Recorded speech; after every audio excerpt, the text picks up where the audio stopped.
ನಮಸ್ಕಾರ ವೀಕ್ಷಕರೇ, ಯೋಗವನ್ನು ಬೆಟ್ಟದ ಮನೆಮದ್ದು ಕಾರ್ಯಕ್ರಮಕ್ಕೆ ತಮಗೆಲ್ಲರಿಗೂ ಸ್ವಾಗತ. ಇವತ್ತಿನ ಸಂಚಿಕೆಯಲ್ಲಿ ವಿಶೇಷವಾದ ಒಂದು ಸಮಸ್ಯೆಗಳ ಬಗ್ಗೆ ಮಾತಾಡೋಣ. ಯಾಕಂದರೆ ಇತ್ತೀಚೆಗೆ ನೋಡ್ತಾ ಇದ್ದೀರ, ವಿಪರೀತ ಮಳೆ, ಚಳಿ, ವಾತಾವರಣನೇ ಒಂದು ಮೋಡ ಕವಿದಿರ್ತಕ್ಕಂಥ ವಾತಾವರಣದಲ್ಲಿದ್ದೀವಿ. ತುಂಬ ಶೀತ ವಾತಾವರಣ ಅಂತಲೇ ಹೇಳ್ಬೋದು. ಇದರಿಂದ ಮಕ್ಕಳಿಗಾಗ್ಬೋದು, ವಯಸ್ಕರಿಗಾಗ್ಬೋದು, ಹೊರಗಡೆ ಮಳೆಯಲ್ಲಿ ನೆನ್ಕೊಂಬಂದು ಅಂತನೋ ಏನೇನೋ ಹಲವಾರು ಸಮಸ್ಯೆಗಳಿಂದ ಶೀತ, ನೆಗಡಿ, ಕೆಮ್ಮು ಅಂತಕ್ಕಂಥದ್ದು ಸಾಕಷ್ಟು ಜನರಲ್ಲಿ ಕಾಡ್ತಾ ಇದೆ. ಮತ್ತು ಜ್ವರ ಕೂಡ ಅಷ್ಟೇ ಕಾಡ್ತಾ ಇದೆ. ಹಾಗಾದರೆ ಈ ಕೆಮ್ಮಿಗೆ ಏನೆಲ್ಲ ನಾವು ಮನೆಯಲ್ಲೇ ಔಷಧಿಗಳನ್ನು ಮಾಡ್ಕೊಳ್ಬೋದು, ಕೆಮ್ಮು ಬರಲಿಕ್ಕೆ ಕಾರಣ ಏನು ಅನ್ನೋದ್ರ ಬಗ್ಗೆ ನಾವು ಇವತ್ತು ತಿಳ್ಕೊಳ್ಳೋಣ. ಸಾಮಾನ್ಯವಾಗಿ ಈ ಕೆಮ್ಮು ಅಂತಕ್ಕಂಥದ್ದು ನಾವು ಶೀತ ವಾತಾವರಣ ಬಂದ ತಕ್ಷಣ ಅಥವಾ ಕೋಲ್ಡ್ ಐಟಮ್ ಏನಾದ್ರು ಕುಡಿದ ತಕ್ಷಣ, ಮಳೆಯಲ್ಲಿ ನೆಂದಾಗ ನಾವು ಸಾಮಾನ್ಯ ಶೀತ, ನೆಗಡಿ, ಕೆಮ್ಮು ಕಾಣಿಸ್ತದೆ. ಆದರೆ ಈ ಶೀತ, ಕೆಮ್ಮು, ನೆಗಡಿ, ಜ್ವರ ಅಂತಕ್ಕಂಥದ್ದು ಬರೋದಕ್ಕೆ ಮೂಲ ಕಾರಣ ಏನು ಅನ್ನೋದನ್ನು ತಿಳ್ಕೊಳ್ಬೇಕು. ಯಾಕಂದರೆ ಸಾಕಷ್ಟು ಜನ ಮಳೆಯಲ್ಲಿ ನೆಂದಿರ್ತಾರೆ, ಎಲ್ಲರಿಗೂ ಕೆಮ್ಮು ಬರೋದಿಲ್ಲ, ಕೆಲವರಲ್ಲಿ ಮಾತ್ರ ಕಾಣಿಸ್ಕೊಳ್ಳುತ್ತೆ. ಅದಕ್ಕೆ ಮುಖ್ಯ ಕಾರಣ ಏನು ಅಂತ ಹೇಳಿದ್ರೆ, ಇದರ ಮೂಲ ಸಮಸ್ಯೆ ಬಂದು ನಮ್ಮ ಹೊಟ್ಟೆಯಲ್ಲಾಗ್ತಕ್ಕಂಥ ಕಲ್ಮಶಗಳ ಸಂಗ್ರಹ, ಸೋಂಕುಗಳ ಸಂಗ್ರಹ ಅಂತಲೇ ಹೇಳ್ಬೋದು. ಮತ್ತು ಆಹಾರ ಸೇವನೆ ಒಂದು ಏನು ಪದ್ಧತಿ ಇರುತ್ತೆ, ಅಶುದ್ಧ ಆಹಾರ ಸೇವನೆ ಅಂತಕ್ಕಂಥದ್ದು, ನಮ್ಮ ಬೆವರು ತಗಲಿರ್ತಕ್ಕಂಥ ಆಹಾರಗಳು, ಕೈಯಿಂದ ಬಳಸಿದಂಥ ಆಹಾರಗಳು, ಅಂದರೆ ಕೈಯನ್ನು ಸ್ವಚ್ಛವಾಗಿ ತೊಳೆದಲೇ ನಮ್ಮ ಕೈಯಿನ ಬೆವರುಗಳು ಮತ್ತು ದೇಹದ ಬೆವರುಗಳು ತಗಲಿದಂಥ ಆಹಾರಗಳು, ಮತ್ತು ಹೊರಗಡೆ ರಸ್ತೆ ಬದಿನಲ್ಲಿಟ್ಟು ವ್ಯಾಪಾರ ಮಾಡ್ತಕ್ಕಂಥ ಆಹಾರಗಳಲ್ಲಿ ಸಾಕಷ್ಟು ಒಂದು ಕಲ್ಮಶಗಳು ಸೇರಿರಬಹುದು. ಮತ್ತು ಯಾವುದೇ ರೀತಿಯ ಅಜೀರ್ಣವಾದಂಥ ಆಹಾರ ಪದಾರ್ಥಗಳು, ಬೇಕ್ರಿ ಐಟಮ್ಸ್ ಇರ್ಬೋದು, ಹೊರಗಡೆ ತಿನ್ನುವಂಥ ಆಹಾರಗಳು, ಮತ್ತು ಅಧಿಕ ಮಾಂಸಾಹಾರ ಸೇವನೆ ಆಗ್ತಕ್ಕಂಥದ್ದು. ಅದಲ್ಲದೆ ಈ ದುಶ್ಚಟಗಳು, ಸ್ಮೋಕ್ ಮಾಡೋದಿರ್ಬೋದು, ಡ್ರಿಂಕ್ಸ್ ಮಾಡೋದಿರ್ಬೋದು, ಈ ರೀತಿ ಮತ್ತು ತಂಬಾಕು ಸೇವನೆ, ಈ ಎಲ್ಲ ದುಶ್ಚಟಗಳು ಕೂಡ ಕಾರಣ ಆಗ್ತದೆ. ಕೇವಲ ಮಳೆ ಬಂದ ತಕ್ಷಣ ಕೆಮ್ಮು ಬರಬೇಕಂತ ಇಲ್ಲ. ಆ ಸಂದರ್ಭದಲ್ಲಿ ನಿಮ್ಮ ಆಹಾರ ಕ್ರಮಗಳು ಹೇಗಿರಬೇಕು ಅನ್ನೋದ್ರ ಬಗ್ಗೆ ನಾವು ಆಲೋಚನೆ ಮಾಡಬೇಕಾಗತ್ತೆ. ಇನ್ನು ಹೊಟ್ಟೆ ಶುದ್ಧಿ, ಮಲಬದ್ಧತೆಯ ಕಾರಣದಿಂದಲೂ ಕೂಡ ಸೋಂಕುಗಳು ಅಧಿಕವಾದಾಗ ನಮ್ಮ ಕೆಮ್ಮು ಅಥವಾ ಶೀತ, ನೆಗಡಿ, ಕಫ ಅಂತಕ್ಕಂಥದ್ದು ಕಾಡ್ತಾ ಹೋಗುತ್ತೆ. ಇನ್ನು ಕೆಮ್ಮಿಗೆ ನೀವು ಯಾವೆಲ್ಲ ಮನೆಮದ್ದುಗಳನ್ನು ಮಾಡ್ಕೊಳ್ಬಹುದು ಅಂತ ಯೋಚನೆ ಮಾಡಿದ್ರೆ, ಸಾಮಾನ್ಯ ಮಕ್ಕಳಲ್ಲಿ ನೀವು ಸಾಕಷ್ಟು ಕೆಮ್ಮುಗಳನ್ನು ಕಾಣ್ತಾ ಹೋಗುತ್ತೆ. ಅದು ಬೇಗ ಗುಣ ಕೂಡ ಆಗಲ್ಲ, ಮಕ್ಕಳಿಗೆ ಜಾಸ್ತಿ ಔಷಧಿ ಹಾಕಿದ್ರೂ ಕಷ್ಟ ಆಗ್ತದೆ. ಹಾಗಾಗಿ ನೀವು ಮನೆಯಲ್ಲೇ ಮಾಡಬೇಕಾಗಿರೋದು, ಮೊದಲು ಮಕ್ಕಳ ಹೊಟ್ಟೆ ಶುದ್ಧಿಯನ್ನು ಮಾಡಿ, ಜೊತೆಗೆ ತುಳಸಿ ರಸ, 1 ಚಮಚದಷ್ಟು ತುಳಸಿ ರಸವನ್ನು, ಅದಕ್ಕೆ ಒಂದು 5 ರಿಂದ 6 ಹನಿಯಷ್ಟು ಜೇನನ್ನು ಸೇರಿಸಿ ಬೆಳಗ್ಗೆ ಒಂದು ಬಾರಿ, ಮಧ್ಯಾಹ್ನ ಮತ್ತು ರಾತ್ರಿ, ಹೀಗೆ 3 ಬಾರಿ ನೀವು ಆ ತುಳಸಿ ರಸಕ್ಕೆ ಜೇನನ್ನು ಸೇರಿಸಿ ಆಹಾರಕ್ಕೆ ಮೊದಲು ಕೊಡೋದ್ರಿಂದ ಕಫ ಮತ್ತು ಕೆಮ್ಮನ್ನು ನಿವಾರಣೆ ಮಾಡ್ಕೊಳ್ಬಹುದು. ಜೊತೆಗೆ ದೊಡ್ಡವರಲ್ಲಿ ಈ ಕೆಮ್ಮಿನ ಸಮಸ್ಯೆ ಕಾಣಿಸ್ಕೊಂತಂತ ಹೇಳಿದ್ರೆ, ತುಳಸಿ ಎಲೆಗಳು ಒಂದು 10 ರಿಂದ 20 ತೊಗೊಳ್ಬಹುದು. ಆ ತುಳಸಿ ಎಲೆಗಳು ಮತ್ತು 1 ರಿಂದ 3 ಲವಂಗವನ್ನು ಸೇರಿಸಿ ಬಾಯಲ್ಲಿ ಅಗಿದು ಅದರ ರಸವನ್ನು ನಿಧಾನವಾಗಿ ನೀವು ಸೇವನೆ ಮಾಡ್ತಾ ಬಂದರೆ ಕೆಮ್ಮನ್ನು ನೀವು ನಿವಾರಣೆ ಮಾಡ್ಕೊಳ್ಬಹುದು. ಅಥವಾ ಅಗಿದು ತಿನ್ನಲಿಕ್ಕೆ ಕಷ್ಟ ಆಗುತ್ತೆ ಅನ್ನೋದಾದರೆ ಅದನ್ನು ಜಜ್ಜಿ ರಸವನ್ನು ತೆಗೆದು ಆ ರಸವನ್ನು ಬೆಳಗ್ಗೆ, ಮಧ್ಯಾಹ್ನ, ಸಂಜೆ, ರಾತ್ರಿ ನಿಮ್ಮ ಕೆಮ್ಮಿನ ತೀವ್ರತೆಗೆ ಅನುಗುಣವಾಗಿ 3 ರಿಂದ 6 ಬಾರಿ ಅದನ್ನು ರಸವನ್ನು ನೀವು ಸೇವನೆ ಮಾಡೋದ್ರಿಂದ ಕೆಮ್ಮನ್ನು ನಿವಾರಣೆ ಮಾಡ್ಕೊಳ್ಬಹುದು. ಜೊತೆಗೆ ಹೊಟ್ಟೆ ಶುದ್ಧಿಯನ್ನು ಮಾಡಲೇಬೇಕಾಗತ್ತೆ. ಹೊಟ್ಟೆ ಶುದ್ಧಿ ಮಾಡೋದ್ರಿಂದ ಹೊಟ್ಟೆಯಲ್ಲಿರ್ತಕ್ಕಂಥ ನಮ್ಮ ಕಲ್ಮಶಗಳು, ಸೋಂಕುಗಳು ನಾಶ ಆಗ್ತದೆ. ಮತ್ತು ಬಿಸಿ ನೀರು, 1 ಲೀಟರಷ್ಟು ಬಿಸಿ ನೀರಿಗೆ ಉಪ್ಪು, ಅರಿಶಿನ ಸೇರಿಸಿ ಬೆಳಗ್ಗೆ ಖಾಲಿ ಹೊಟ್ಟೆಯಲ್ಲಿ ಆ 1 ಲೀಟರ್ ಬಿಸಿ ನೀರು ಖಾಲಿ ಆಗೋವರೆಗೂ ಗಾರ್ಗಲ್ ಮಾಡೋದ್ರಿಂದ ಕಫ ನಾಶ ಮಾಡಲಿಕ್ಕೆ ಸಹಾಯ ಆಗುತ್ತೆ. ಇದೇ ರೀತಿ ಕೆಮ್ಮಿನ ತೀವ್ರತೆ ಜಾಸ್ತಿ ಇದ್ದಲ್ಲಿ ಬೆಳಗ್ಗೆ, ಮಧ್ಯಾಹ್ನ, ರಾತ್ರಿ ದಿನದಲ್ಲಿ 3 ಬಾರಿ 3 ಲೀಟರ್ ನೀರನ್ನು ನೀವು ಗಾರ್ಗಲ್ಗೆ ಬಳಸಬೇಕಾಗತ್ತೆ. ಅದಕ್ಕೆ ಉಪ್ಪು, ಅರಿಶಿನವನ್ನು ಸೇರಿಸ್ಕೊಳ್ಬೇಕು. ಈ ರೀತಿ ಗಾರ್ಗಲ್ ಮಾಡೋದ್ರಿಂದ ಕೂಡ ಕೆಮ್ಮು ನಾಶವಾಗುತ್ತೆ.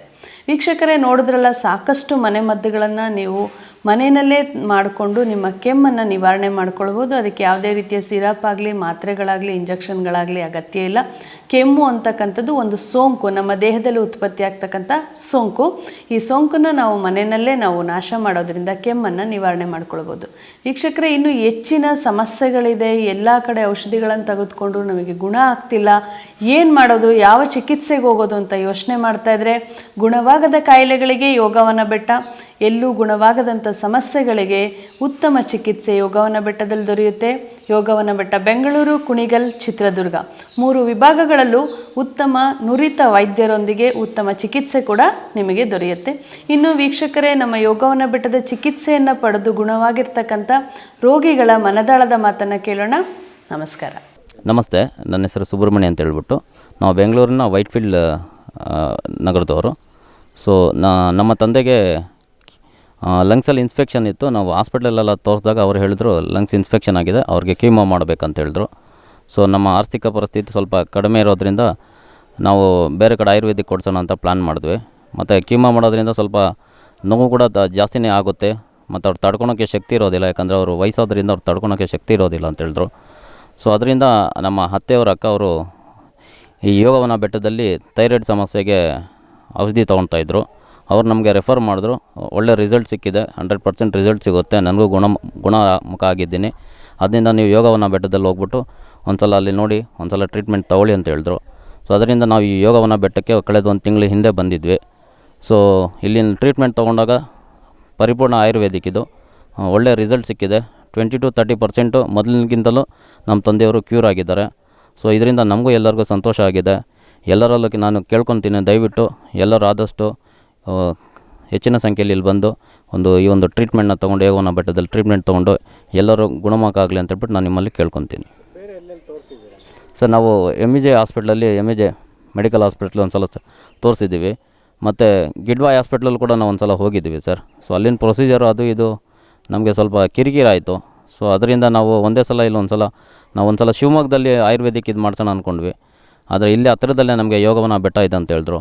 ಸೊ ಅಲ್ಲಿಗೆ ಬಂದಿದ್ವಿ ನಾವು. ಅಲ್ಲಿಗೆ ಬಂದಾಗ ನಮಗೆ ಮೊದಲಿಗಿಂತಲೂ ಎಷ್ಟೋ ಬೆಟರ್ ಅನಿಸ್ತಾ ಇದೆ, ಮತ್ತು ನಾವು ಕೂಡ ಸ್ಯಾಟಿಸ್ಫ್ಯಾಕ್ಷನ್ ಇದೆ.